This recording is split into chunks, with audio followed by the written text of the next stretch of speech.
Hi, and welcome back to the History Machine podcast.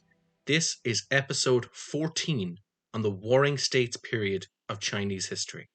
Of all the episodes we've had to record, this is one that actually has required listening. So if you haven't listened to episode 13 on early China, we would strongly advise that you please go back and listen to it because we're going to be throwing out some jargon, we're going to be putting out names, and the context for what exactly you're following will be very, very difficult. So, for this episode, what we're going to focus on is where the Qin, which is one of the 7 warring states, are going to get the momentum and start conquering the rest of the areas around them. So, under the rule of Duke Zhou of the Qin, the state has reached out for political and philosophical help in order to strengthen his state. At this time, the Qin are incredibly poor. They have been decimated by seemingly non-stop warfare, and they need a breather and some time to recover. And in this moment of absolute desperation, the Qin have decided for a free-for-all in political thought. They are throwing out carrots and sticks to try and get any kind of the 100 schools of philosophical thought to please come to Qin, the deemed backwater. Do your experiments as long as you're going to strengthen the state, because we are on the back foot right now, and Qin thoroughly needs to actually recuperate, recover, and get back into a position of some kind of significance and power. So, a very, very important figure moves from the kingdom of Wei into Qin to provide this assistance. And you'll remember from the last episode, assuming you took our advice and went back and listened to it, that the Wei were the kingdom that were riding high earlier, but had just taken a series of losses and were now kind of the ones leaving the power vacuum. Yes. So, at this time, a very, very significant individual moves into Qin, and he is known as Lord Shang. Now, Lord Shang is a citizen of the Kingdom of Wei. In his lifetime, when he was serving under the Kingdom of Wei, he was a relatively minor official, but he was very heavily recognized that he was important, that he was intelligent, that he was capable, and this was recognized by his mentor and the then Prime Minister of the Kingdom of Wei, Shuzhou of Wei. On his deathbed, Shuzhou suggested to the then Wei king he should make Shang Yang, this relatively minor official, the next Prime Minister. Now, the king is very surprised at this idea. It's like, what kind of recommendation is this? I would expect better from my Prime Minister. Is this man really all that? Effectively, the answer was yes, he is. He's all that in a bag of chips. So, the other advice was, if you do not make this man your Prime Minister, to go against my general advice and do something a little bit different, then what we thoroughly advise you to do is kill this man, because you do not want to let him loose as an intellectual powerhouse for another state. Now, the King of Wei at the time decides to do neither of these options, and this is where it's going to lead to the Qin getting to a much better position of power. Lord Shang is now given the free hand in Qin to implement his experimental policies. What he wants to do is introduce the philosophy of legalism. So, what is legalism? So, the 100 schools of thought, we've already briefly touched on Confucianism, but legalism is quite different. It is almost the opposite of Confucianism. What legalism preaches is that everything is strictly adhered and governed and ruled by law. Power is the only virtue.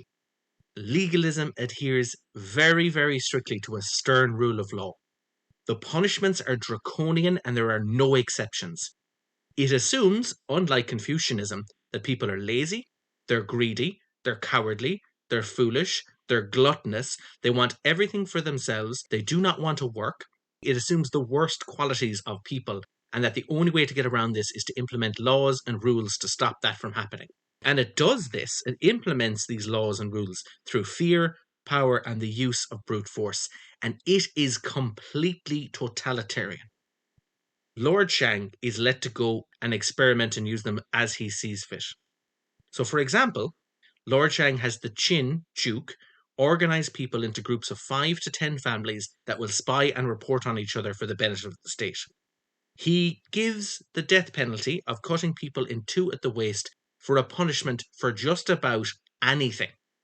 And legalism has this concept that if anything is a crime, the punishment should be absolutely severe and without exception.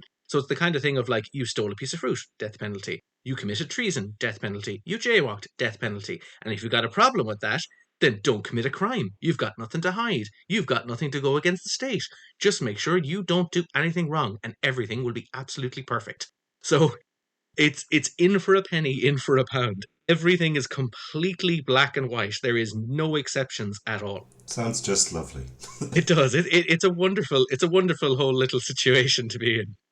Another example of the actions of Lord Shang let do what he wants is he decides, let's move the Qin capital about 100 kilometers or roughly 60 miles west to Zhangyang. Now, Zhangyang is better strategically positioned along the Wei River. So the idea is we've moved the capital. It's now in a better place. This is better for the state. It's better for everybody. I don't care if it inconveniences. This is what we're going to do. And it's all about the benefit of the state. So for legalism, for your officials that are in government, intelligence, thoughtfulness, judgment, and wisdom are deemed completely unwanted qualities because it's going to breed criticism and opposition to the state. You don't need to know what you're doing, you just need to know that you're doing it. So the ultimate goal of all of these policies is to ensure you've got a strong army and that you've got a good farming class to feed that army. Now, unsurprisingly, Lord Shang was incredibly unpopular to the point where he always had to move around with bodyguards. You can imagine he's Machiavellian before there's a Machiavelli. Uh, and all of this is aimed at the ruling class, his teachings. So the teachings of Lord Shang, he shares them only with the Qin ruling family, and it only really deals with how to use power in a very tyrannical fashion. It's got nothing to do with like how do you hold on to power, or how do you obtain power, or how do you move up in the world. Now, in a very Orwellian fashion, Lord Shang organizes the burning of historical books to control the historical narrative and prevent a kind of nostalgic backlash. So, the idea being that if the times right now seem very harsh, you don't want somebody going back saying, times were way better when we'd had this. It's if I can control the narrative of the past, you don't need to worry about what the past is about. You just need to focus on the right now. Not the good old days where I still had my legs and waist. Yeah. Now, to his credit, Lord Shang also had the Duke of Qin apply laws to all levels of status and power, and this would include up to and including the ruling family. So this would eventually come back to haunt Shang, because when the Duke died, Lord Shang was executed by being drawn by chariots and cut in two at the waist. However, ultimately, his policies led to this Qin state that was just ready for war, ready for conquest, built up with a good population, a good farming class, and a very, very well drilled, well put together army. Right. So with this, super like super organized, put together army, the Qin have to point it at something and fire. So now we're going to move on to one of the big four generals of the Warring State period, and he is Bai Qi of Qin. So Bai Qi is remembered as an incredibly aggressive commander. He's remembered as a complete and utter butcher of men. He famously never lost a battle, and he was promoted and demoted throughout his career just in terms of where he was, what he was doing on the political field or on the military field. So let's take a small look at the 293 BC battle involving Bai Qi of Qin and the Wei and Han enemies he is going to be attacking. Because they were perceived to be quite weak, the Qin had been ignored by the Wei and the Han. Bai Qi of Qin captures a Han fortress in around 294 BC. Now, the Wei and the Han decide to unite to deal with the Qin. So this is 240,000 troops, which is two armies, against one Qin army of roughly 120,000 troops. Now, the Qin were better trained and equipped because the war economy that they had created through legalism was geared for just this purpose. The Wei and the Han, despite their numerical advantage, decided we should go on the defense, keeping in mind that the Qin were very well drilled, the army had obviously improved, their equipment was better, and because you've got too many cooks really spoiling the broth here in terms of who's in charge of what and why, it made it a little bit more difficult for the Wei and the Han to decide exactly what they wanted to do, because really they were only loosely aligned. They decide to have only light engagements and they come to some kind of military stalemate. Now, Bai Qi discovers that the Wei and Han are only loosely aligned, and because of this, Bai Qi lures away segments of the Han army and only the Han army, and he proceeds to skirmish and ambush them repeatedly.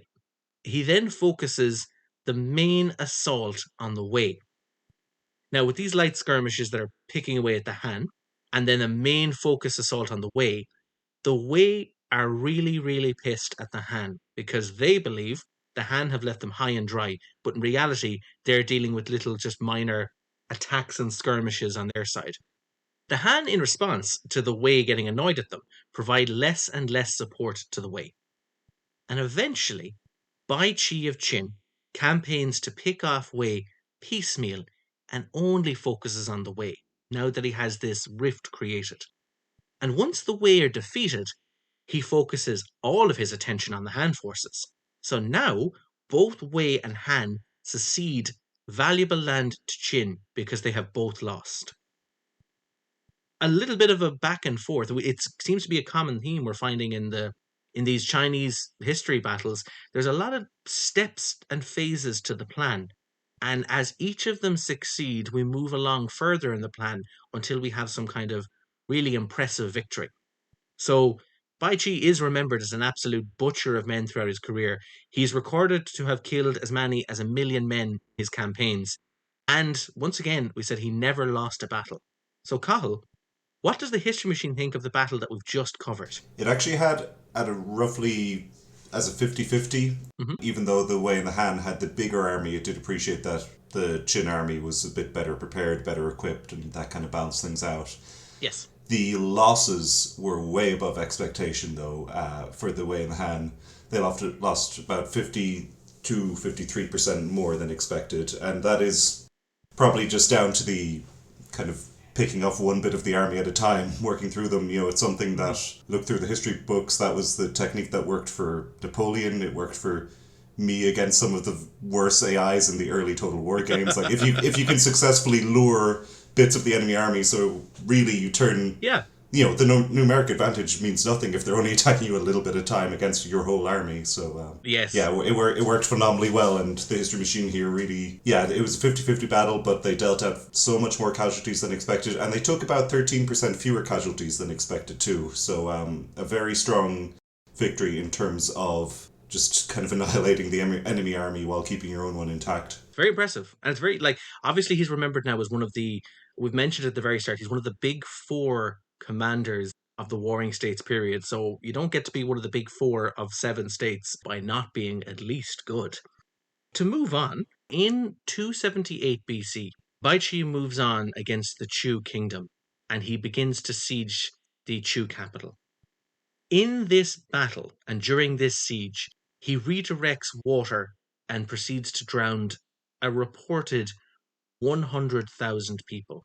Now, Cahill, let's go into the figures very quickly of this because that is a lot of people to drown on the fly. Yeah, I think this battle we mostly just want to mention because it really supports what you mentioned with him just being remembered as a butcher of men, because the History Machine felt that he had a near certain chance of winning this battle regardless, but also that he dealt out 71% more casualties than expected. So just going on those figures alone, you kind of assume maybe this was a situation where the other side may have wanted to surrender and it wasn't accepted. You know, we don't know, we don't have that many details on the battle, but Hmm. this is definitely one where I think he earns his reputation as just a butcher, and just horrific losses at this point. Like just like against an army that it really seems like they didn't have a chance. Yeah, Yeah, I suppose overkill really is the. yeah, overkill is the word. So I'm going to go through just a couple of his bits and pieces of battles because he continued, he doesn't lose and he just keeps moving on forward, killing people and moving on and getting the Qin war machine rolling. So in 273 BC, he defeats a combined Zhao and Wei force. In 264 BC, he successfully besieges 5 Han forts, then proceeds to decapitate 50,000 prisoners of war. Now, we don't have enough details to add that into his, killing record for the history machine, but it's still mad stuff. So we'll put aside Bai Chi for a small amount of time, and we're going to talk about another one of the big four generals of the Warring State period, and that is Lai Mu of Zhao.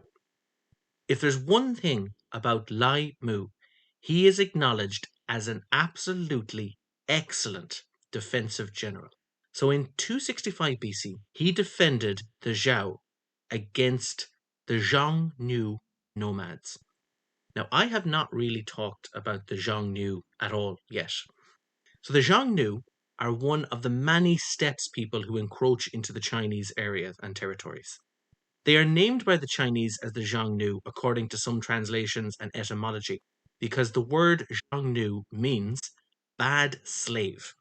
Now, supposedly, they made terrible slaves. Now, this isn't like, oh no, they're just like, I don't know who makes a good slave. Sorry, I was just listening to a podcast about Christopher Columbus today, and one of the first letters he sent home was like, "These people are going to make great slaves." So apparently, Mesoamericans are the answer, according to conquistadors. Jesus Christ. Yeah, I don't want to touch any of that with a 10-foot pole. No, No, that's a bad one. Okay, so Columbus ignored in this situation. not a good person to listen to generally. Not a good person. No. So it turns out the Xiongnu don't make good slaves. Now, supposedly the reason for this is that they're fiercely independent, they're prone to escape, and most importantly, they have zero experience as farmers. Now, if your goal is like, I want to capture some cheap labor and I want to get them to cultivate rice, which, as we mentioned in our previous episode, is a very convoluted and difficult task to do, you don't want to give it to somebody who, will probably cut your throat in the middle of the night and also doesn't know how to, till any soil, doesn't know how to plant crops, doesn't know how irrigation works, any of these things. So, supposedly, Xiongnu means terrible slave. That was the name that was given to them. But they are fiercely independent. They are nomads. They are light cavalry that attack with strong, powerful bows. They give the Chinese kingdoms that they encroach upon a lot of hassle. At times when they're very strong, they require, great tribute and trade. They trade like silks for furs. They trade, beer for horses, that kind of a thing. So to get back to Lai Mu of Zhao, he is going to have to deal with these Xiongnu nomads. So Lai Mu was placed in command to deal with the encroaching Xiongnu. To tackle this, he builds extensive fortifications, so he's remembered constantly as this defensive commander. He kept his men well fed, he gave them the authority to appoint their own officials, and he concluded that every time the Xiongnu raid, the Zhao should light some beacons, retreat to their fortification, and pick them off at a distance until the Xiongnu gradually, get tired and retreat from the missile fire. Both the Xiongnu and the state of Zhao believed Lai Mu to be a coward. And so, under a combination of political pressure and the Xiongnu not liking this, he was replaced with another very ambitious and aggressive Zhao commander. Now, at this point, the Zhao decide to go on the attack, resulting in heavy casualties. There's no way to get around that one. Because of this big blunder, Aimu returns to command under the sole condition that he be allowed to resume the usual approach of retreating to fortified positions, and this was deemed acceptable. He then believed, when he finally had enough troops trained up and kept well fed, to strike back hard at the Xiongnu. So he had them drilled relentlessly, he scattered them over the countryside, and when the Xiongnu engaged, Lai Mu feigned defeat by sacrificing, this sounds awful, but sacrificing a few thousand troops when the numbers are inflated, but still, and then retreat to a fortified areas in Zhao itself, going back even further. Now the Xiongnu, like a lion chasing a wounded animal, believed that they had secured a fabulous victory, and they decided they are going to pursue them deep into the Zhao territory, where then they were surrounded, picked off, and took very heavy casualties. Now, the Zhao would follow up with this by attacking other nomadic tribes that just happened to be near the border and neighboring the Xiongnu. Now, because of this, the Xiongnu and other nomadic tribes would not encroach or raid Zhao territory for at least a decade. So, Cathal, let's go in to the battle against the Xiongnu led by Lai Mu. So for this, we have it split into three different sections, as you described there. Part one, we have Laimu against Zhongnu, and you can kind of see why they kind of took him off the job afterwards, because yes, he did win, but with the resources he had, he was expected to, according to History Machine. He Okay. was given maybe a 90% chance to win, just under 90% chance, Mm-hmm. and he dealt out 20% fewer casualties than you'd expect. But he won, and like we've gone through before, and it'll come up again. Horse archers for millennia, really, you just couldn't take them on an open battle. He just did the sensible thing. He went into fortifications, which it takes their mobility away. If they can't really do that much damage if you're in a good kind of armored defended position. And like yes, you can't deal out huge casualties to them either. You're just kind of picking off what you can, but you win. And in the end, that's the most important thing, to win. Because then we see part two where the Xiongnu just destroy. And again, like the Zhao have they're better resourced. History Machine expected them to win. It gave them about a 75% chance to win the part two battle, which then they lost, and they took about 10% more casualties than expected and dealt out 26% fewer to the Zhongyu. So even when they went aggressive, they actually dealt out fewer casualties than when they went passive. Right. And it makes sense because it might seem cowardly or like, oh, you're so defensive, but it's playing the defensive side to go, well, these are guys they are skilled horse archers that are raiding and encouraging into the territory. Yeah, the last thing you want is an open field Yeah. with them. Yes. You don't want to give them just a flat open field to encircle you and shoot and run away and like sting and fly away, or to, just cause damage and flee when they want to flee. It's You want to get your guys, with like who are definitely not the same caliber of archer as a nomadic horse archer into a fine fortified position and just pick them off piecemeal and not waste lives for the sake of just wasting it. Yeah. And then you see part three, Limu, again expected with the kind of superior Chinese resources, expected to win the battle about 85% of the time, but he dealt out 9% more casualties than expected, took 10% fewer than expected. And I also just think it's an interesting approach, because the other thing you get with horse archers usually are feigned retreats where they will lure you in and then pick you Yes. off. And it's interesting seeing that flipped, where it's the horse archers being susceptible. Being the ones lured into the trap. Yeah, you just have to appreciate that for the reversal, I suppose. And it's not crazy numbers compared to what the History Machine would expect, but definitely very competent, very just sensible. Yeah, I think in a hypothetical situation, if I had to go back in time and have a commander, sensibility would be very high on my, list of things I would like them to be able to do. Yeah, and I think as well you look at the superior resources, and like impressive battles don't come out of good logistics, but wars are won on good logistics, and I think really that's what Limu was accomplishing. He kind of waited until the resources were in place. He made sure they had defenses to retreat to. Everything was very well organized, it seems like, and that's what won it for them. But I suppose under Limu, they never had the possibility of something horrible going wrong. Because you might go, listen, you've got way more resources. Maybe you should just use it and strike hard and fast and take out the Xiongnu as quickly as you can. And if you look at the Art of War, often it says like you don't want the long protracted war.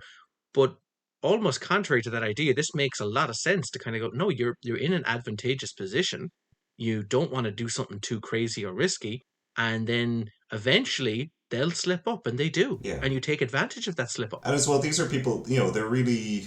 It seems the context is they're raiding. They're not going for a full on conquest or anything. If they feel like they're not making headway and they're taking more losses than they'd like to, they're going to find a softer target. They will move on. It's so you can, I think, in this case, afford to outlast them. Definitely. So he's an interesting commander. We'll come back to him again, and very, very defensive. And I like that defensive because we're after seeing, the very heavy, aggressive general, and now we're seeing the very heavy defensive general. Let's move on. So meanwhile, while this is happening, the Qin are going to attack the Han. Now we don't really have data on these engagements, but the city of Qinhuang was on the verge of capture by the Qin. And in response, the Han decide at the last minute to secede control of the whole area that's about to be conquered by the Qin to the Zhao. So it's kind of like a last minute, flipping the bird at them of like, well, if we're about to lose this, and we're going to lose this because we're you. How about we just donate all of our assets and resources and land and whatever it might be here in this area to a whole other kingdom, and now you don't get it because we gave it to them, so you're too late. Actually, that happened to the Romans with the Samnites. Like the Samnites and the Romans, I think it's going to come back to that kind of a grievance where the Qin are going to be very annoyed of what just happened. So in 262 BC, the Qin army, led by a general named Wang He, invade the Zhao territory of Shangdang, and this leads to the Battle of Changping. Now, the Zhao are led by a very capable commander, Lian Po, who is the third member of our big four commanders of the Warring States period. Lian Po is determined to avoid a field battle with the Qin. He is confident that a field battle would just be playing straight into the Qin's strategy. So he engages the Qin with guerrilla tactics and small skirmishes only and leaves it at that. Just bleed them dry, bleed them slowly, let them waste their resources and let them move on to something else, but do not engage them in a direct field battle. Now, the Qin state are suffering from this attrition, and they're very keen to have Lian Po removed from command. So they send spies to the Zhao court to spread rumors that Lian Po is senile and he's a coward. Now, this will come up a few times, but I'm just going to take a small bit of a side note. Even in The Art of War, they mention the importance of spies. And when you see how some of these battles and some of this story goes, I think with a well placed spy, you can do more damage than a well placed army.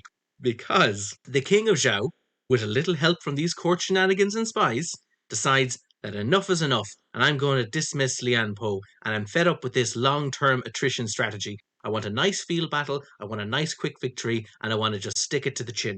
So the king of Zhao then decides to replace the excellent Lian Po with an untested but from excellent military stock, Commander Qiu. So Zhao Qiu is the son of a very capable and renowned general, Zhao Shi, and is part of a very long and very prestigious military line. However, in this case, the apple really appears to have fallen very far away from the tree. Now, on his deathbed, Zhao Shi announces that his son is way too much of an armchair general and has no concept of actually fighting in a battle.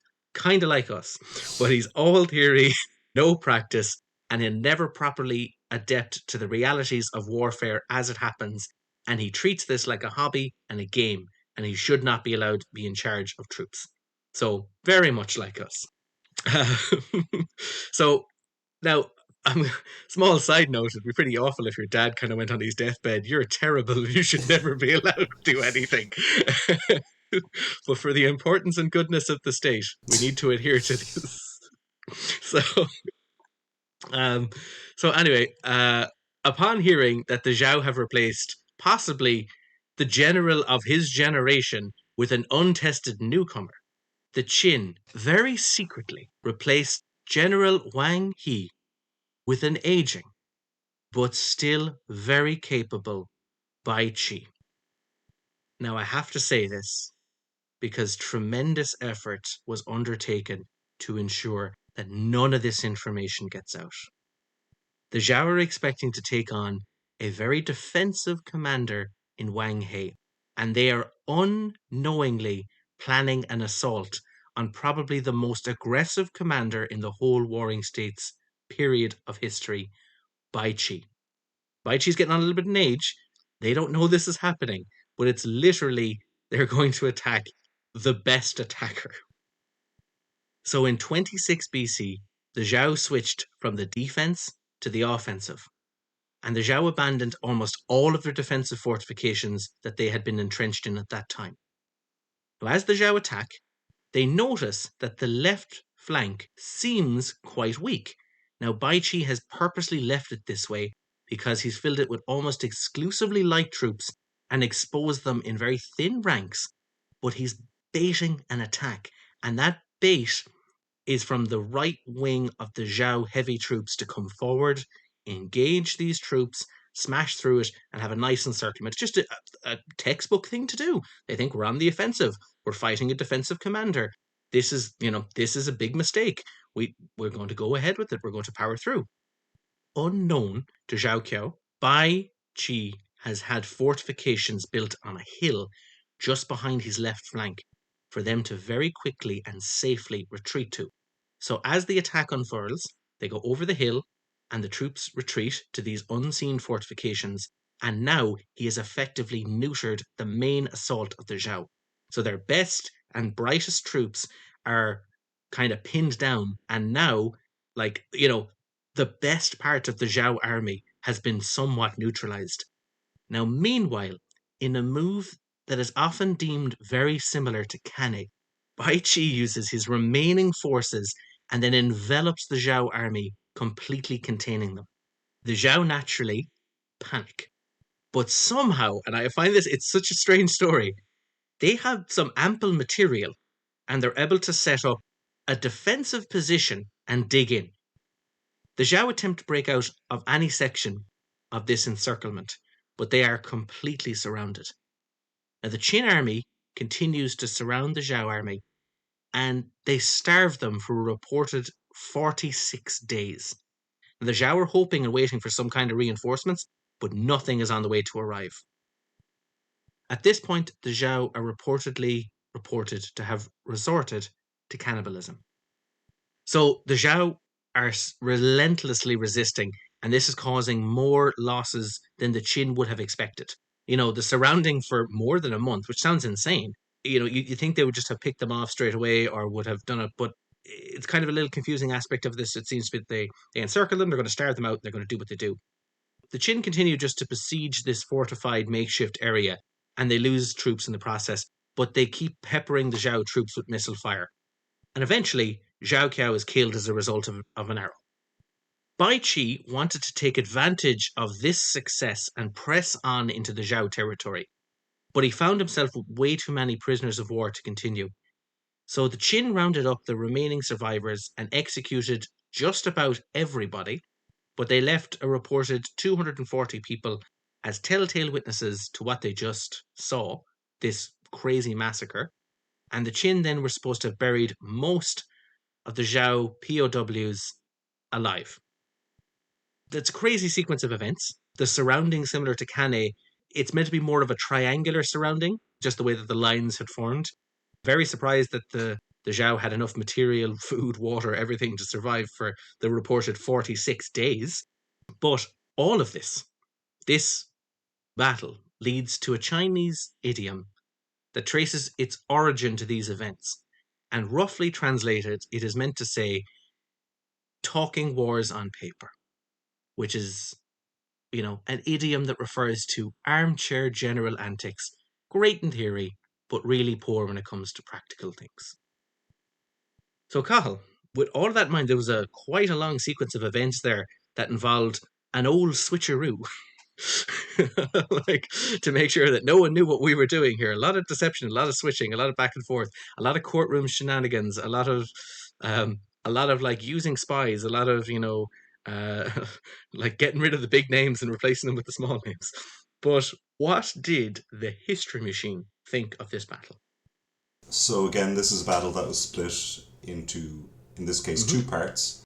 Part one, when it was still Lian Po, History Machine ranks his performance as very good there. It only gave him a one-third Oh, chance to wow. win.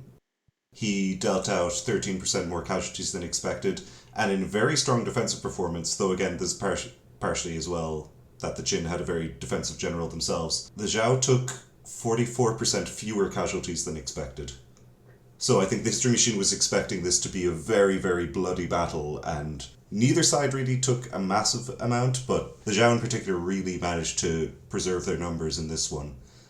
So you can see why there's demand and politicking to get rid of Lian Po, because the Qin just were not making any headway against him, despite, in the History Machine's verdict, they should have had the advantage. They were the favourites to win this, and they just couldn't seem to make headway.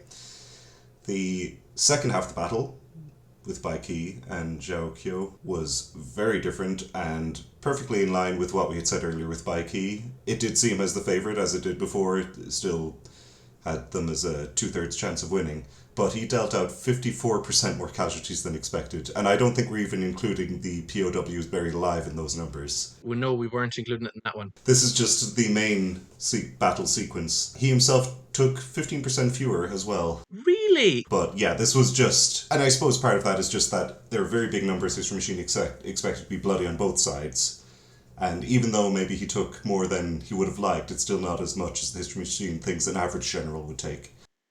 Well, I suppose he did get the full Yeah, envelopment, which you kind of go, if it was meant to be just a tit for tat battle, he probably would have lost a lot more of his army anyway. Because I know after the envelopment, the idea is like they didn't capitalize on that as well as they possibly should have, and they just continued to pepper away the Zhao army with missile fire until they finally won.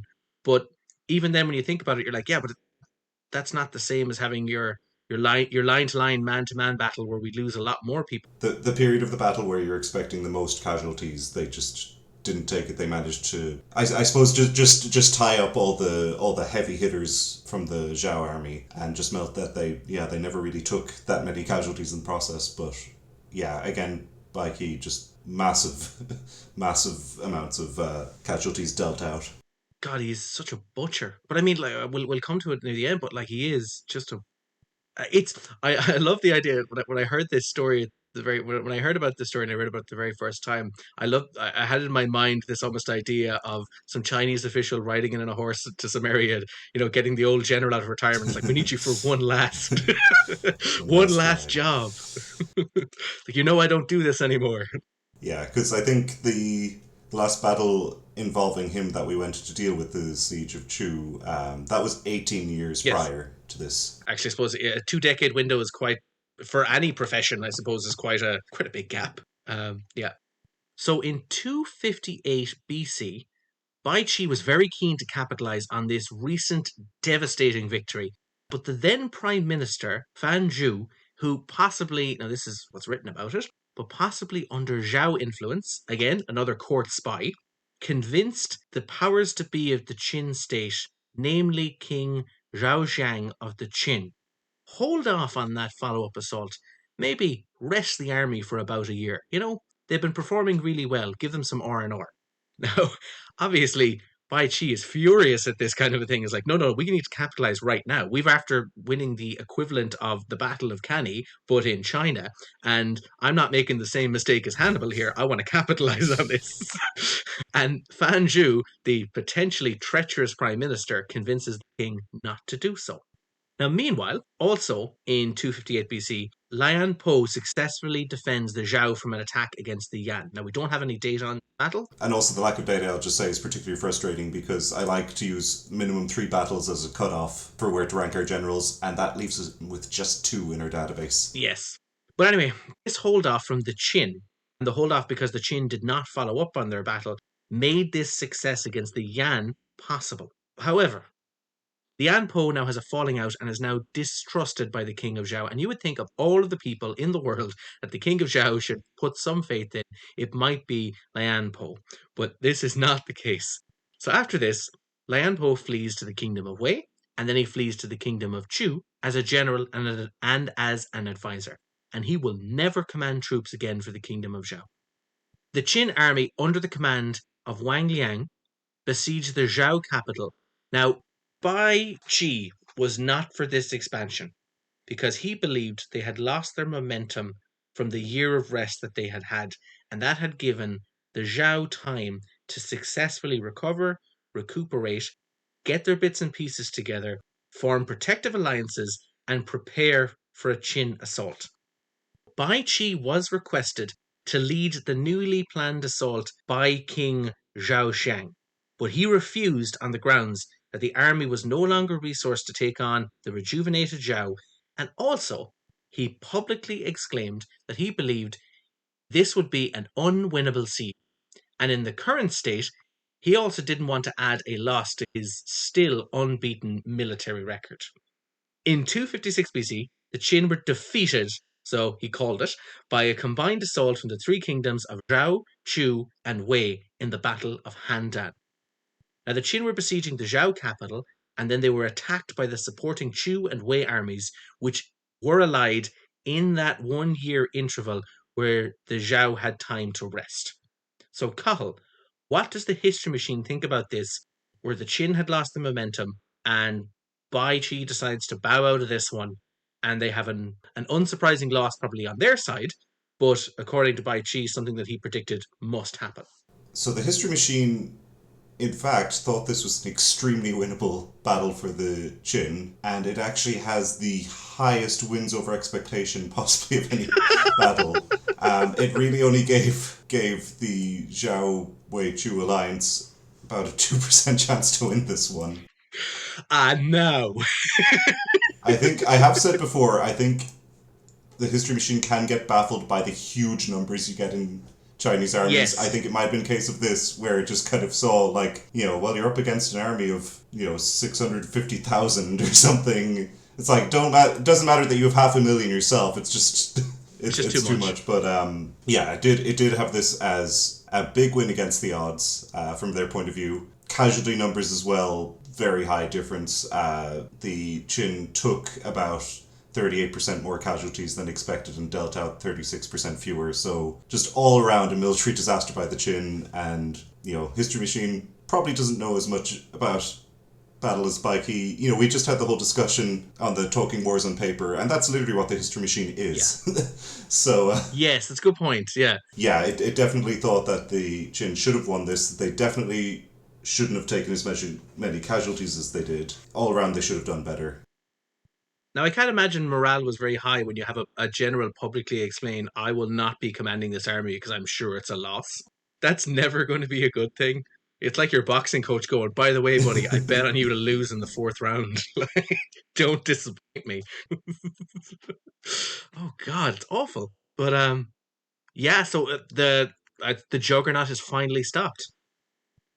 After this battle, the Qin king, King Zhaoshang, is absolutely furious, and he makes a direct command to Bai Qi to once again take over as the commander, and Bai Qi refuses to do so.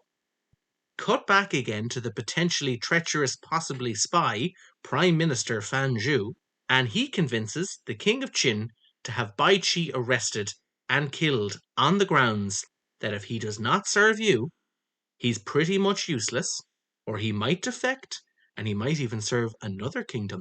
So Bai Chi is arrested, and then as he's arrested, he is forced to commit suicide in prison in the sense of you don't really have an option. And his reported last words were something to the effect of, a terrible end like this is really fitting for a man such as myself, who had so viciously ended so many other lives. So that is the end of our Bai Chi. Now, the unexpected upset puts a big spanner in the gears of the Qin war machine. They've just lost a phenomenal commander. They've lost this vicious momentum that they're building. And the juggernaut built by the legalist ideologies and mechanisms and policies has come to a grinding halt. So Lai Mu takes over a war against the Yan kingdom in 243 BC, and that's because Lian Po had offered his military services to the kingdom of Wei and had relocated there because he had a falling out with the king. Now, Lai Mu is now the only available and capable general to their Zhao. So even after they have this time to recuperate and get their bits and pieces together and make sure that they're on board, they've only got one very capable commander left. The capable commander, promptly using the resources he has, captures the area of Wushu and Fangsheng during the Yan conflict that the Zhao have. Now, all of this aside, and I don't think we mentioned this at all, and it's probably too important not to mention, the Qin have lost their momentum, and we're about to move on to probably one of the most important figures in the whole Warring States period. And we're going to start talking about the first emperor. Now, we'll barely touch him in this episode, but before we do, you got to ask yourself the question, how do we know anything that we've been talking about? Anything in the subject, the battles, the figures, the information, like it's thousands of years ago. Who recorded it? What sources are you working from? What's the information?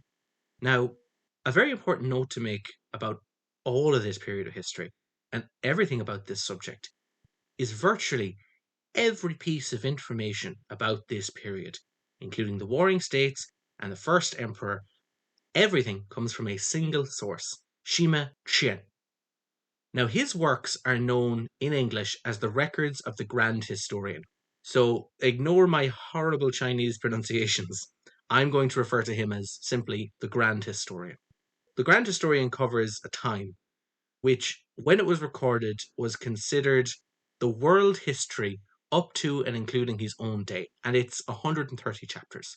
Now, the Grand Historian is to Chinese history what Herodotus is to Greek history. He is the single authority on what society considered the history of their world for centuries. His work covers more than 2,000 years of Chinese history, and everything from the mythical Yellow Emperor all the way to the contemporary ruling Han Emperor Wu. Now, also like Herodotus, we lose a lot of credibility in that the Grand Historian is writing very long after the events he recorded. For example, he's about 100 years after the first emperor, and he is centuries after just about everything else he's recorded. So, for the Grand Historian, Shima Qian, he was active during the dynasty after the Qin dynasty, and this dynasty was called the Han dynasty. Now, confusingly, the Han dynasty has no connection with the state of Han. That would be too easy. So, so he's writing at a time when the current Han emperor was every bit as ruthless as the first emperor of the Qin, and it is very likely that just about most of his writings about the Qin could be slander that is just criticizing the current rulers without openly criticizing them. It's also very likely that Shima Qian, the Grand Historian, had projected his dislike of the current emperor through the medium of criticizing the first. Now, the Grand Historian's father was the official court historian who undertook a colossal task of recording the history of the world. And on his deathbed, he passed this task on to Shima Qian. So, where Shima Qian, the Grand Historian's life, takes a drastic turn, it involves our old friends, the Xiongnu. Now, the Xiongnu were the nomadic horse archers. Now, a few decades earlier, the Xiongnu had threatened the Han capital through military incursions and raids, and they were kept in check with a tribute of cash, silk, and importantly, beer. So at the point, the Xiongnu tributes were upped, and even though they were upped, the Xiongnu raided anyway. And because of this, the Han Emperor Wu was left in a very awkward position, where he couldn't exactly claim to have the mandate of heaven if he's got barbarians running amok in northern China, and even when he ups their payments and tributes, they still do it anyway. So Emperor Wu decides he's going to have to deal with the Xiongnu, and he attacks them with the intention of pushing them back north and west and further into modern day Mongolia. Now, the Han and the Xiongnu had a bloody back and forth with many small incursions and battles, and where our story takes off for the Grand Historian is where a Han army marches across the Gobi Desert and is virtually annihilated by an ambushing Xiongnu force. Now, the general involved is scapegoated and he's taking the lion's share and blame, and his name is Li Ling. Li Ling is an acquaintance of Grand Historian Shima Qian, and Shima Qian makes a huge political blunder in defending Li Ling. Now, it should be noted that Shima Qian records as saying, I have never so much have shared a cup of wine with this man. Yet he's defending him in court, so it's a bad mistake because the guy's being scapegoated. He's the only person who's speaking up about it. And now we're in an awkward position where you didn't need to defend this man, but you did. So by defending Li Ling, it insinuates that he must be blaming somebody else, which is probably the other generals, and very likely the emperor.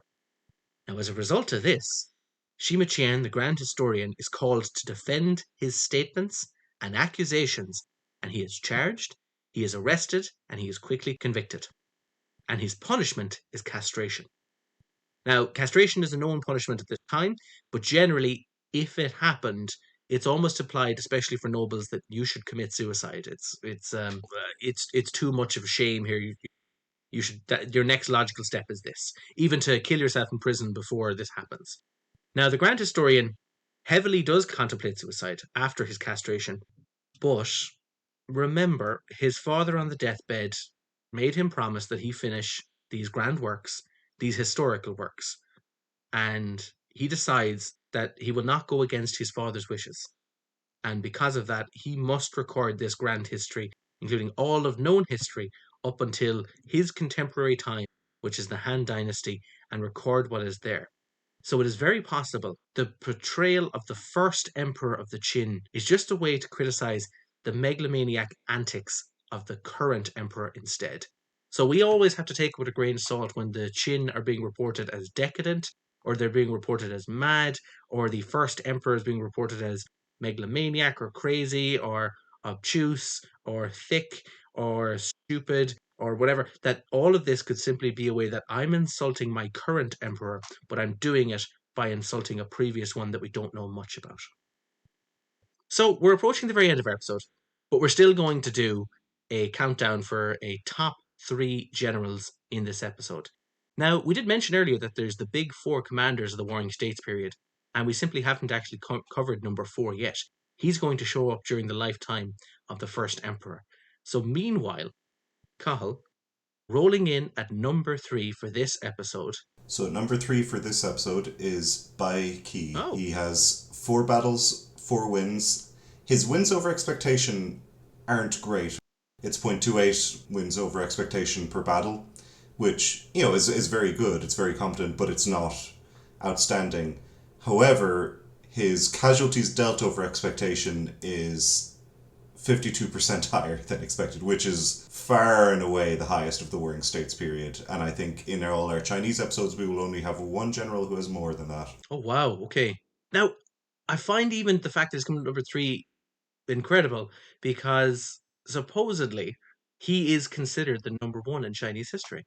So, in terms of for the Warring States period, he is the top general. So, it's funny that I don't know what the history machine might attribute it to. I think it's just that it felt that he was always on the favourite side. He was never the underdog in the battles he won. I think that's the only reason. Okay.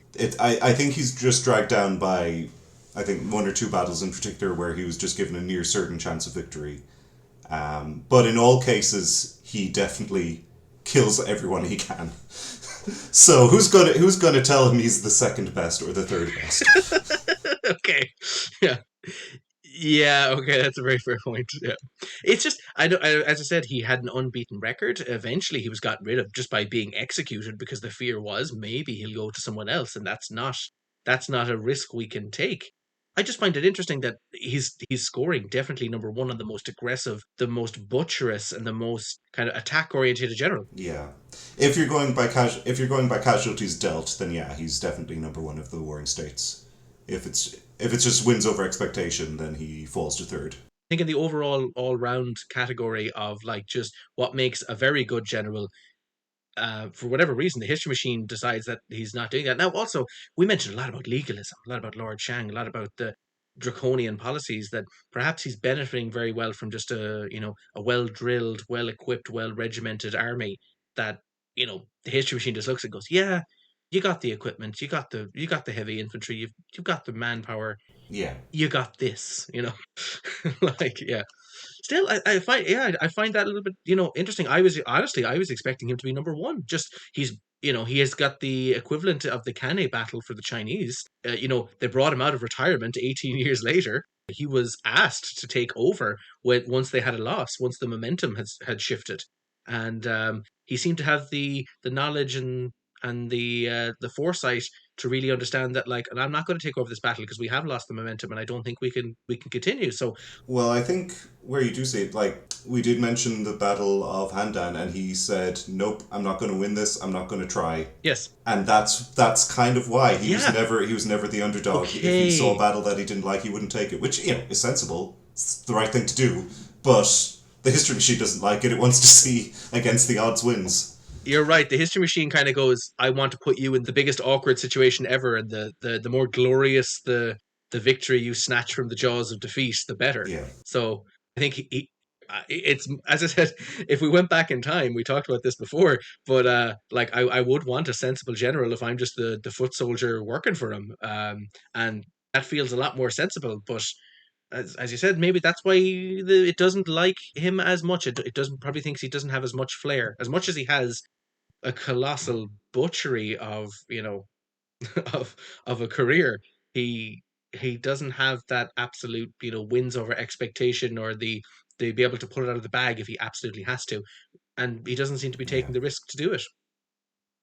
Yeah. So anyway, that aside, coming in at number two. So number two can kind of debate who to put number two and number one. I'm going to say number two, Lian Pao, and The reason I'm putting him two is because he doesn't have a third battle, so it's a bit more. He only has two battles in the database, so it's hard to get a full feel for him. I like to kind of keep the minimum at three where I can. He did win both those. His wins over expectation is massive. It's 0.82. But again, that's the battle that we suspect maybe the History Machine didn't know how to fully handle.